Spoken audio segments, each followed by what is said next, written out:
Bismillahir Rahmanir Rahim. Alhamdulillah, salatu wassalamu ala rasulillah, ba'd. Ndugu Waislamu, ndugu wa Tanzania, ndugu wanahabari mliofika, awali ya yote baada ya kumshukuru Mwenyezi Mungu na kumtakia rehma na amani Mtume sallallahu alaihi wa alihi wasallam, hapa leo tumewaita kwa ajili ya kuweza kuwafikishia ujumbe ambao utakuwa na anwani unaosema ukumbusho na tahadhari juu ya mambo yanayoendelea katika nchi yetu. Sisi Umoja wa Wahadhiri wa Kiislamu Tanzania, ambao tumewalika na kuweza kuzungumza nanyi katika wakati huu, tuna mambo kadhaa ambayo tutaeleza yamejiri katika nchi yetu, lakini pamoja na hayo tutatoa mtazamo wetu na fikra yetu, tukiamini ni sehemu ya Watanzania na tunaweza kuiasa jamii yetu kama Watanzania. Na suala hili la kuweza kukumbushana ni suala ambalo linatambulika katika imani. Mwenyezi Mungu Subhanahu wa Ta'ala ameeleza katika sura ya 51 aya namba 55, wadhakir fa inna dhikra tanfa'ul mu'minin, kumbusha, hakika ya ukumbusho utawafaa wale ambao wenye kuamini. Mimi ninaanza kuzungumza, naitwa Sheikh Rajab bin Salim Juma Al-Qushairi, ni amiri wa Umoja wa Wahadhiri wa Kiislamu Tanzania, na yale nitakayozungumza ni sehemu ya kwanza. Patakuwa na sehemu ya pili, ya tatu na ya nne, ambayo yote yatakwenda kufikisha ujumbe unaofanana. Kwa hiyo naandaa yule ambaye anayefuatilia na kusikiliza aelewe kwamba kama utabahatika kupatwa au kufikiwa na ujumbe huu, ikiwa umeupata sehemu ya kwanza, hakikisha unapata sehemu ya pili, na ikiwa umepata sehemu ya tatu, hakikisha umepata sehemu ya nne. Katika hii sehemu ya kwanza ya mazungumzo yetu ya ukumbusho, ambao ndani yake kuna tahadhari kubwa, tutazungumzia kwanza historia fupi ya wahadhiri na mihadhara.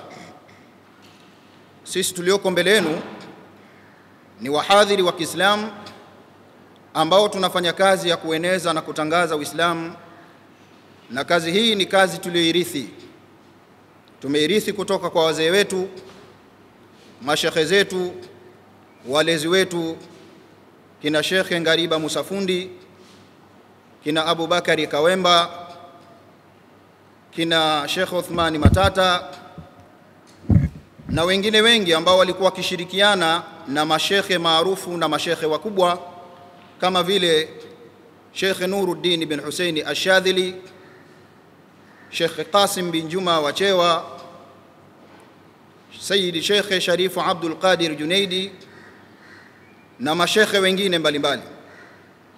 Hii kazi ilianza mwaka 1983 na iliendelea kwa kurithishana kizazi baada ya kizazi, hata ikafikia kwa kaka zetu kina Al-Habibu Uthman Mazinge, kina Sheikh Hussein Ismail Feruzi, kina Mbwana Muhammad Al-Haji Sheikh Saidi Umaririko, ambao na wao pia walikuwa wakifungamana na mashekhe wakubwa kama vile Sheikh Umar bin Bashir Mkinami, Sheikh Umar Mlibwa na mashekhe wengine ambao walikuwa wakishirikiana nao. Nimeeleza historia hii ili uelewe kwa nini Umoja wa Wahadhiri wa Kiislamu imewaita na kuweza kutoa tanbihi ya ujumbe utakaokuwa na anwani ukumbusho na tahadhari juu ya mambo yanayoendelea katika nchi yetu. Ndugu zangu mnaofuatilia, baada ya kuyaeleza haya machache, tutambue kwamba wahadhiri katika nchi hii tuko takriban 3500 ambao tunapatikana katika mikoa mbalimbali, na tunaendelea na shughuli zetu za kawaida za kufanya kazi ya kueneza Uislamu ndani ya misikiti, lakini pia tunafanya kazi hiyo katika mihadhara, katika maeneo ya wazi na katika debate mbalimbali katika kumbi. Tunataka tuyaeleze haya ili uelewe yale tunayokusudia kuyaeleza na kuyakumbushia, uweze kuchukua katika uzito wake na uweze kuchukua katika uhalisia wake. Sisi wahadhiri tumekuwa chachu katika nchi hii katika kila mambo mazuri ambayo jamii yetu inahitajia, na pale ambapo tunapoona katika namna tunayoendea kuna lugha haifahamiki, tunatafuta lugha nyingine mbadala ya kuelekeza katika jamii yetu hiyo. Nitakupa mifano iliyokuwa hai. Huko zamani ilikuwa ibada za swala kwa vijana ilikuwa watu wanafanya kwa woga. Mihadhara ndio ilikuwa chachu ya kuwahamasisha Waislamu kujitokeza katika ibada, tena katika umri wa kijana. Na kama hilo halitoshi, tulikwenda mbali zaidi kuwatambulisha Waislamu watambue thamani yao na watekeleze majukumu yao katika imani bila ya woga wa aina yoyote. Tulifanikiwa kulifanya hilo na tuliwafikia baadhi ya Waislamu na kuwaelekeza, na ndio utaona kwamba tuliweza kufika mahala hata Muislamu aliyoko katika ofisi za serikali aliweza kujitambua na kuvaa kanzu siku ya Ijumaa na kwenda msikitini wakati unapokuwa umefika. Jambo hili katika nchi yetu ilikuwa sio jambo linalozuiliwa, lakini ile nidhamu ya woga iliwafanya baadhi ya Waislamu hata kutekeleza majukumu yao, na kama atakwenda siku ya Ijumaa kazini atalazimika avae suti au shati tu ili aweze kwenda kwa siri, asijulikane kwamba yeye ni Muislamu. Haya tuliyafanya, na tuliyafanya kwa mujibu wa sheria na wala hatukuvunja sheria. Na leo alhamdulillah tunaona mawaziri mpaka katika bunge la Jamhuri ya Muungano wa Tanzania wanaingia na kanzu na wamevaa kofia vizuri, kama ni vazi lenye heshima katika taifa letu. Ndugu wanahabari, ndugu zangu Waislamu na unifuatilia, na ndugu wa Tanzania popote mlipo, baada ya kuwapa picha hiyo ya majukumu tuliyokuwa nayo kama wahadhir, sasa tuelekee katika nukta ya pili katika sehemu ya kwanza, ambayo tutagusia namna gani Waislamu walivyoshiriki katika harakati za kisiasa hapa nchini kabla ya uhuru na baada ya uhuru. Hilo likupe picha kwamba hatukuwa waoga katika kuhakikisha kwamba tunatafuta njia za kupata ukombozi ili taifa letu lipate kuwa huru. Ndugu zangu, tuna mashekhe kadhaa ambao ni kielelezo, kama vile Sheikh Kaluta ambaye yeye alikuwa ni mtu maarufu na alishiriki katika siasa, alikuwa ni mwandishi maarufu na aliifanya kazi hiyo kwa ufanisi. Leo tunataka tumweke katika rekodi Sheikh Alhaji Kaluta Amri Abedi kwa historia yake ya kushiriki katika masala ya kisiasa hapa nchini. Lakini tunaye mwanachuoni Sheikh Hassan bin Ameri Shirazi. Huyo alikuwa ni mwanachuoni mkubwa, alikuwa akifanya kazi ya kufundisha, alikuwa akifanya kazi ya da'wa, lakini hakuacha kuwahamasisha Waislamu kujitambua, haswa katika kushiriki masala ya kisiasa. Wakati ninaozungumza ni wakati ambao Waislamu walikuwa mpaka misikitini wanakaa wanajadili mustakbali wa kisiasa, namna gani nchi yetu itapata uhuru. Haya yataka yabaki katika rekodi ili tuweze kuyafahamu mambo yaliyo muhimu. Lakini Sheikh Suleiman Takadiri alikuwa amejitahidi sana katika hii pwani ya Dar es Salaam na Tanga kuhakikisha anafanya da'wa, anawahamasisha Waislamu wajitokeze katika kushiriki masala ya kisiasa kama njia ya kulikomboa taifa letu kupata uhuru. Lakini vile vile Sheikh Shaban Robert ambaye yeye alikuwa ni mwandishi, lakini pia alikuwa mhamasishaji wa masala ya haki, uhuru, utu na kupinga aina zote za dhulma, yeye alijitokeza na bila ya woga aliyafanya haya katika nchi yetu. Mashekhe ni wengi, lakini tumalizie na Sheikh Abdullah Saleh Al-Farsi ambaye ni mwanachuoni mkubwa, naye pia alikuwa ni kielelezo cha harakati za kuhamasisha Waislamu kujitambua na kushiriki katika matukio ya kisiasa. Baada ya kukupa picha hiyo, sasa ni kueleze yaliyojitokeza kabla ya uchaguzi, baada ya uchaguzi na yanaendelea katika taifa letu. Ndugu zangu, kabla ya uchaguzi tulipata kusikia katika vyombo vya habari, katika mitandao ya kijamii, mahamasisho ya kitu kinachoitwa maandamano, kitu ambacho kwa namna ya kipekee tuliona kwamba lugha ambazo zinazoashiria kwamba uchaguzi hautokuwepo, lugha ambazo zinazoashiria kwamba kutanuka, sote ni mashahidi. Matukio haya kabla ya uchaguzi tulipata kuyasikia, lakini matukio haya yalikuwa ni ishara na dalili ya uvunjifu wa amani nchini.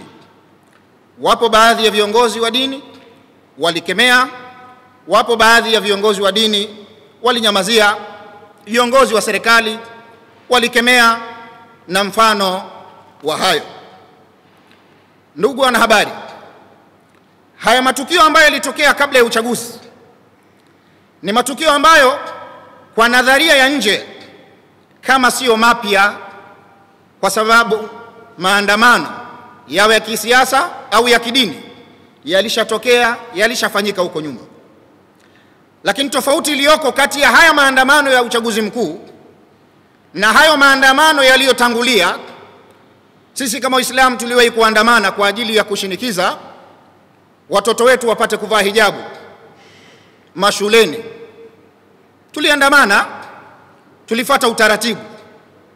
Unaomba kibali, na hicho kibali unaweza ukapewa au usipewe, lakini procedure ambayo ipo, unapotaka kufanya maandamano utatoa taarifa ambayo inaoana na ujumbe tunaochukua, mabango, kwamba tuna message gani tunaipeleka katika jamii.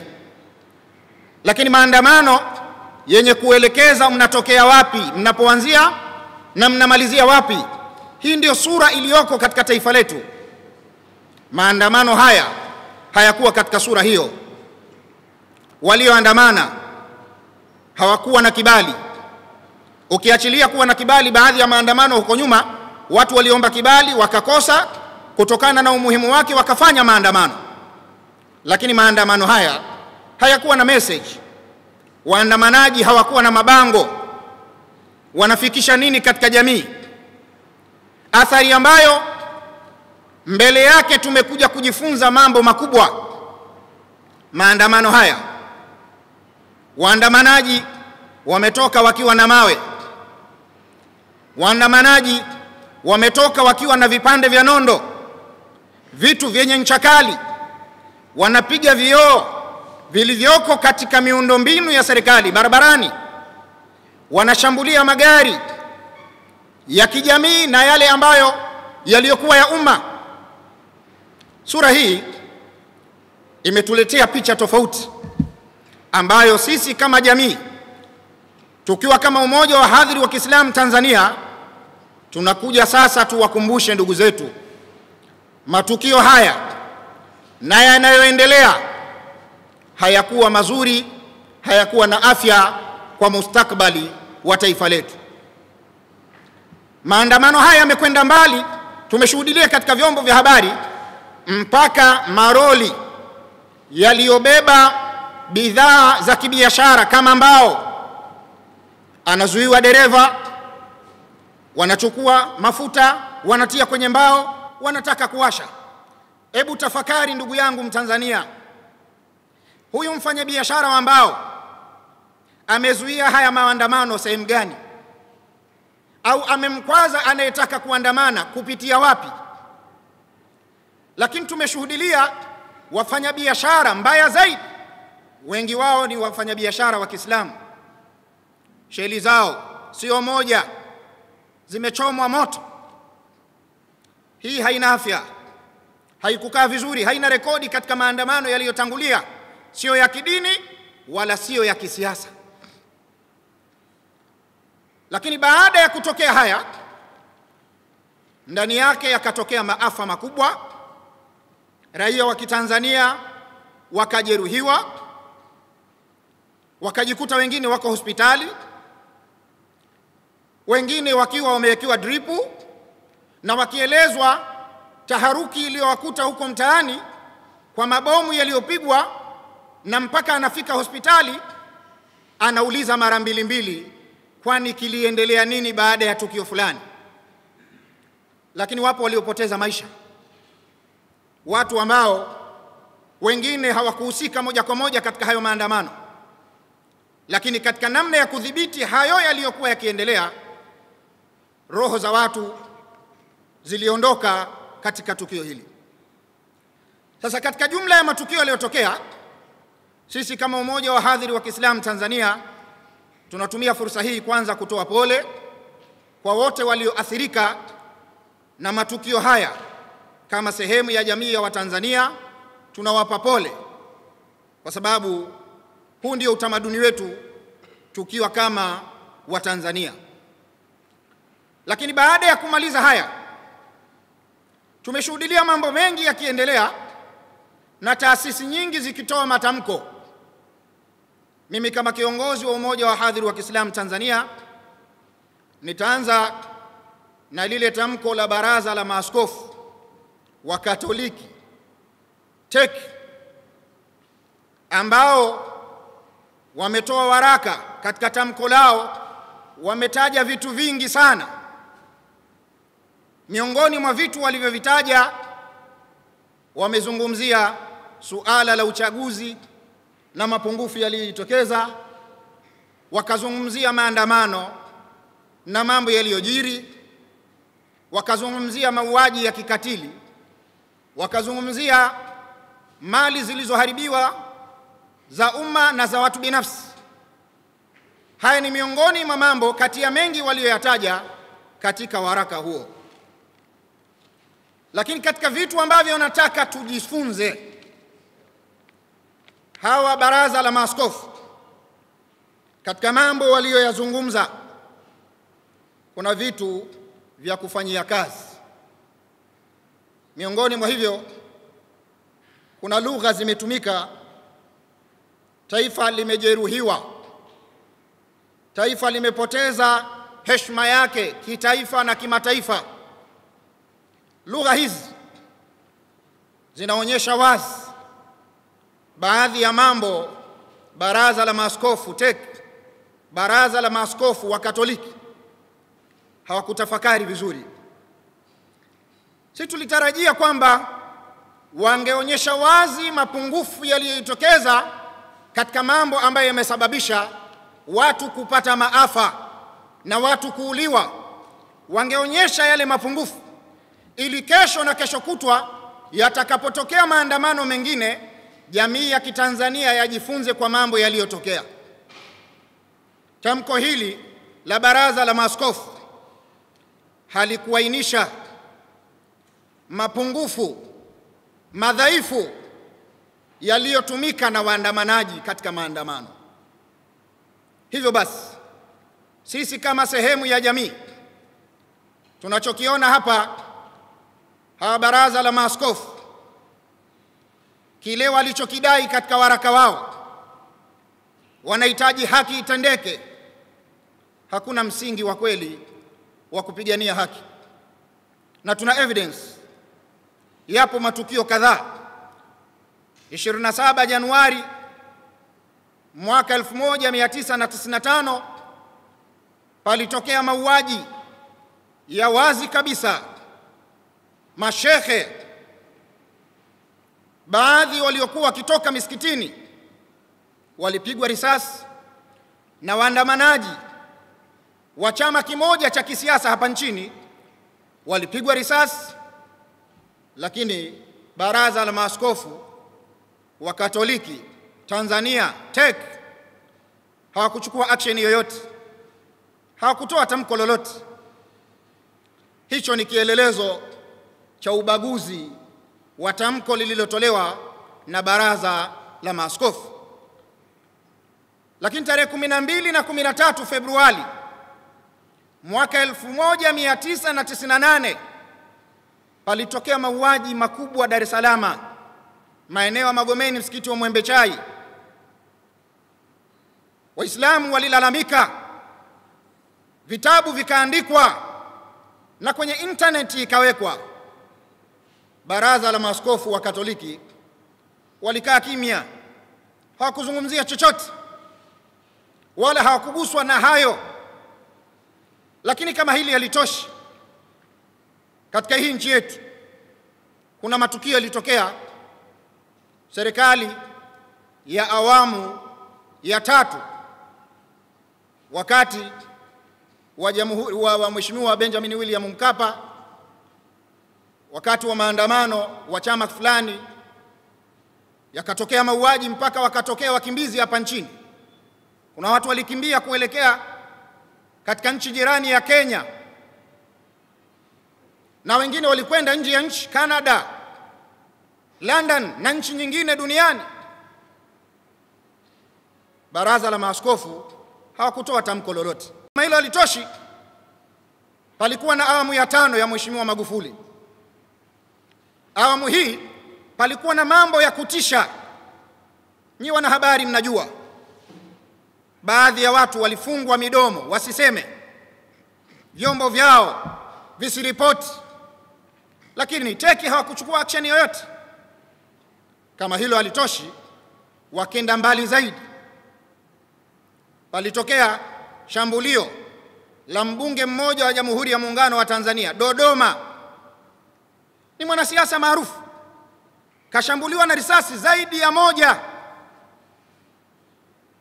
Teki mlikuwa wapi? Mbona hamkusema chochote? Haya na mengine mengi yanatupa sisi maarifa ya huu ukumbusho kwamba Baraza la Maaskofu wana agenda ya siri walioificha. Nimalize sehemu ya kwanza kwa kusema, pamoja na yote haya, mbele yetu tunasikia tena katika taarifa huko vyombo vya habari na mitandao ya kijamii, kuna maandamano yameratibiwa tarehe 9 ya mwezi wa 12. Ikiwa ni kweli au si kweli? Ajabu kwanza ya maandamano haya, wanaoyaratibu wako nje. Dada yetu mmoja yuko Marekani na dada yetu mwingine yuko Kenya, wanaratibu katika mitandao ya kijamii. Sasa tutoe angalizo kwa Waislamu kwamba msijihusishe kabisa na haya mambo. Haya mambo hayana ukweli wa kile kinachotangazwa, na kama kweli wanahusika hawa wanaotuhamasishia nani wa Tanzania, si tunaomba dada yetu wa Marekani, rejea hapa Tanzania kabla ya tarehe 9 Disemba, na wewe dada yetu ulioko Kenya, rejea hapa Tanzania kabla ya 9 Disemba, tuje kushiriki wote haya maandamano. Haiwezekani lugha ya maandamano uiseme katika mtandao. Wewe unajua vile viungu vya jeshi la polisi vimetengenezwa kutokana na mti gani? Wewe unajua? Wewe unajua vile virungu vinapoingia katika mwili havina tabia ya kuvunjika, tabia yake unaijua hiyo? Sasa unakaa huko, ndugu zako wako salama, wazazi wako wako salama, unaambia Watanzania watoke tukinukishe, tuandamane. Hilo jambo sio jambo jema, na sisi kama wahadhiri tunawaasa Waislamu wenzetu, tunawaasa Watanzania wenzetu, na haswa wale ambao wa madhehebu yasiyokuwa Wakatoliki. Hawa Wakatoliki wana agenda. Hii agenda walionayo inaainishwa wazi, haikuonekana katika vipindi vilivyotangulia kusema chochote katika yale mabaya yaliyofanyika. Hivyo basi, kutokana na haya, yapo matamko ya viongozi wa dini yaliyokwisha kutangulia, lakini pia tumeona hutuba nzuri ya Mheshimiwa Rais wa Jamhuri ya Muungano wa Tanzania akionyesha kwamba anafungua mlango wa mazungumzo. Tunaomba Watanzania popote mlipo, kwa namna zozote za maumivu tuliyoyapata na athari zilizojitokeza, tutumie mlango huu kwa ajili ya kuwaweka Watanzania pamoja na kuweza kuipanga nchi yetu na kusonga mbele. Lakini pia mabaraza ya dini na taasisi za dini kwa matamko mbalimbali waliyoyatoa, tunaunga mkono kwa yale yote yanayohusu kukaa pamoja na kuzungumza na kukubaliana na si vinginevyo. Baada ya kuyasema haya, niwashukuru